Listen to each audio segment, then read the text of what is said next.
Ազգային ժողովի նախագահի հարգելի տեղակալ, ազգային ժողովի հարգելի պատգամավորներ, կառավարության հարգելի անդամներ, հարգելի ներկաներ, սիրելի ժողովուրդ։ Նախ ուզում եմ ազգային ժողովի բոլոր պատգամավորներից շնորհակալություն հայտնել հետաքրքիր քննարկումների համար, որոնց ամբողջ ընթացքում ըստ էության ներկա էի։ Ելույթների ընթացքում բազմաթիվ հարցեր բարձրացվեցին, քննադատություններ հնչեցին, որոնք արժանի են կոնկրետ արձագանքի։ Բայց իմ հատուկ ուշադրությունը գրավեցին եւ հիմնականում պիտի արձագանքեմ այս անգամ միայն այն ելույթներին, որոնցում կամ կամահարանքով, կամ քննադատորեն, կամ որպես համաձայնություն, կամ որպես աջակցություն ասվում էր, թե կառավարությունը կենտրոնացած է կամ իրականացվում է պետության կառուցման կամ կայացման կամ զարգացման քաղաքականություն ու ռազմավարություն։ Անկախ նրանից, թե ինչ տոնայնությամբ կամ ինչ երանգավորվամբ էր դա ասվում, պիտի ընդգծեմ, որ իսկապես պետականության կառուցումը այսօր մեզ համար բացարձակ առաջնահերթություն է։ Բայց ինչ է սա նշանակում, ինչ կարող է սա նշանակել անկախության 34-րդ տարում։ Միթե անկախությունից 34 տարի անց պետականության կառուցումը դեռ կարող է լինել առաջնահերթություն։ Այո, որովհետև այստեղ խոսքը ոչ միայն ինքնին պետության, այլև նրա էության, նպատակի ու բովանդակության մասին է։ Այս թեմային իրականում անդրադարձել եմ դեռ նախորդ տարվա զեկույցի քննարկման ժամանակ, իրական Հայաստանի և պատմական Հայաստանի մասին իմ ելույթում, բայց ընթացիկ քննարկումն ինձ համար ակնհայտ դարձրեց, որ թեմայի ևս մեկ շերտի անդրադառնալու, ևս մեկ շերտ պարզաբանելու հույժ անհրաժեշտություն կա, և դա կապված է Երրորդ հանրապետության բովանդակային էության հետ։ Խնդիրն այն է, հարգելի ներկաներ, որ 1980-ականների վերջին Հայաստանի անկախության գաղափարը գեներացվել է ոչ թե հանուն անկախության ու պետականության, այլ հանուն Ղարաբաղի խնդրի լուծման։ Այսինքն, մենք անկախ պետություն ստեղծել ենք ոչ թե ավելի լավ կյանքի, այլ Ղարաբաղի հարցի համար։ Քաղաքական իրողություն է սա, ինչը հաստատվում է հետազոտություններով։ 1989 թվականին անկախության գաղափարը գերակշռել է այն բանի արդյունքում, որ Ղարաբաղ կոմիտեն կորցրել է ԽՍՀՄ իրավակարգի շրջանակում Ղարաբաղի հարցը լուծելու հույսը և ինչպես ասել է Ղարաբաղ կոմիտեի առաջնորդներից մեկը, անկախությունը հարկավոր է Ղարաբաղի հարցի լուծման համար։ Իհարկե անկախության հռչակումից ու ձեռքբերումից հետո պետականության կայացման օրակարգը գոյություն է ունեցել միշտ,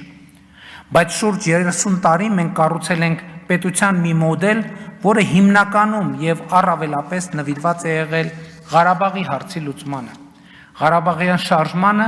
և հանուն դրա ամեն ինչ զոհաբերելու տրամաբանությանը։ Սա չեմ ասում որպես քննադատություն, այլ ասում եմ որպես իրողություն, որովհետև մենք բոլորս կամ առնվազն մեծամասնությունը հաշտ ենք եղել այդ մոդելի և նպատակադրման հետ։ Ինքս էլ լիարժեք կերպով հաշտ եմ եղել այդ մոդելի հետ, մինչև այն պահը, երբ որպես Հայաստանի Հանրապետության վարչապետ, փաստերին ու տեղեկություններին հասանելիություն ստանալուն զուգընթաց, կամաց, քայլ, սկզբից աղոտ, ապա և առարկայորեն հասկացել եմ, որ եթե մեզ համար անկախությունը, պետականությունը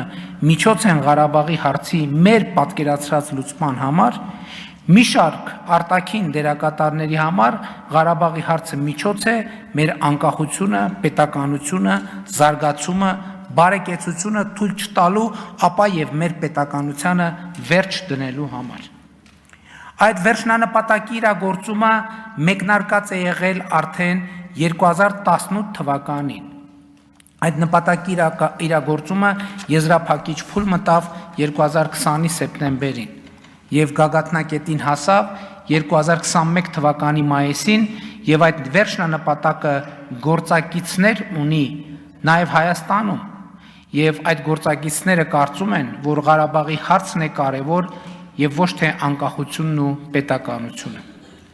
Դաշնակցության այդքան քննարկված 004 շրջաբերականը, հոգևոր հայտնի անձանց այստեղ մեջբերված հարցազրույցները, Հայաստանի նախկին ղեկավարության հայտարարությունները այս ծիրի մեջ են, այս տրամաբանության մեջ։ Այսօր ահա գաղափարական այս դարակազմիկ բախման երկրորդ արարն է տեղի ունենում։ Կառավարող մեծամասնությունը, անձամբ ես, ասում ենք, որ Ղարաբաղյան շարժումը շարունակելու ցանկացած փորձ կործանարար է, որովհետև այն եղել եւ լինելու է գործիք Հայաստանի պետությունը, անկախությունը, ինքնիշխանությունը թույլ չտալու համար։ Մենք սա ցավոք շատ ուշ ենք հասկացել։ Իսկ ընդդիմությունն ըստ էության ասում է, որ Հայաստանի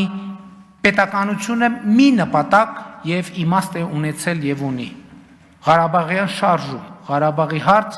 ուրեմն Ղարաբաղյան շարժումը պետք է շարունակել, անկախ նրանից, թե դա ինչ հետևանքներ կունենա։ Բայց ես ոչ միայն համաձայն չեմ այս տեսակետի հետ, այլև մեր կառավարման 7 տարիներին ետ նայելով արձանագրել եմ մի բան, որ հիմա արդեն կարող եմ բարձրաձայնել։ 2018 թվականի ժողովրդական ոչ բռնի Թավշյա հեղափոխությամբ Հայաստանի կառավարման ղեկին հայտնված քաղաքական թիմը դաժան փորձությունների ու հարվածների տարափի ներքո ինտուիցիա եւ արիություն է ցուցաբերել, կարողանալով քայլ առ քայլ, կտոր առերեսվել այն փաստի հետ, որ Ղարաբաղյան շարժումը օբյեկտիվորեն վաղուց ավարտվել է եւ այն շարունակելու մեր հավաքական ջանքը ընդհանրապես օգտագործվում է Հայաստանի առանց այն էլ թուլացած անկախությունն ու պետականությանը վերջ դնելու համար։ Ու այս իրողությանն առերեսվելով կառավարող մեծամասնությունը որդեգրել է մի ռազմավարություն, համաձայն որի Հայաստանի Հանրապետությունը ոչ թե Ղարաբաղի կամ ինչպես ասում են մեկ այլ ազատագրական հարցի լուծման գործիք է, այլ Հայաստանի քաղաքացիների բարեկեցությունը, ազատությունը, երջանկությունը, անվտանգությունը ապահովելու գործիք։ Որ 29743 քառակուսի կիլոմետր տարածքով Հայաստանի Հանրապետությունը ոչ թե ավելի մեծ հայրենիք ունենալու միջոց է, այլ մեր երազանքների հայրենիք պետությունն է եւ մեր վերջնական հանգրվանը որպես ժողովուրդ։